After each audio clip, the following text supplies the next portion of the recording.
what I had on display were some pictures from the most horrific storm in American history, Hurricane Katrina.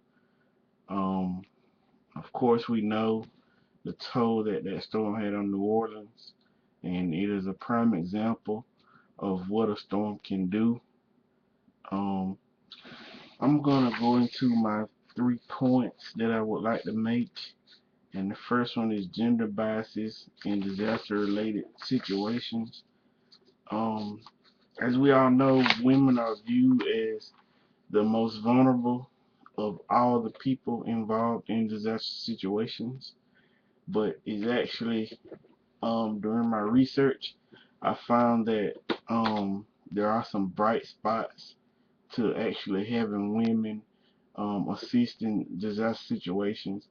And the biggest thing that I noticed in my research was that women tend to plan better for disaster situations than, I guess, men from my research. So, with that being said, um, some examples of the contribution that women can make in those type situations is the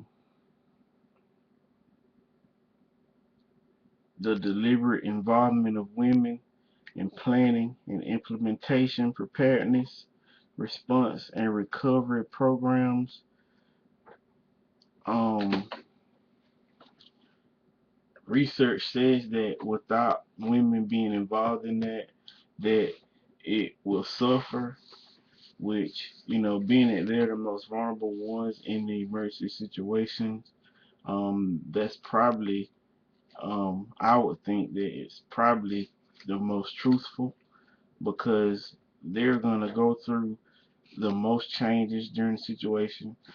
For example, if you notice the pictures, you notice the woman, female, praying to God because the situation was so bad in New Orleans. You notice the female walking through New Orleans with the baby that was naked. Um, and basically that goes into my next point, which is established roles of women during disaster situations. Um, Women basically need to be in the planning stages or the pre-storm stages of a horrific storm like Katrina.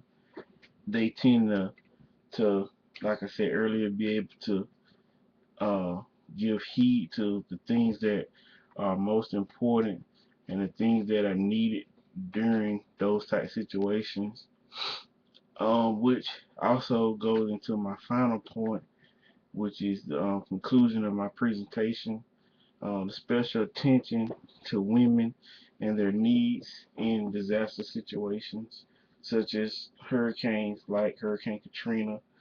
Women have, of course, like I've been saying the whole time, they're the most vulnerable. Um, they're the ones that we tend to need to look at closer because they're the lifeline. They are basically one of the most important contributing factors to how society will continue to grow and expand. So this concludes my presentation. I hope it was helpful to some. That's it. Thank you.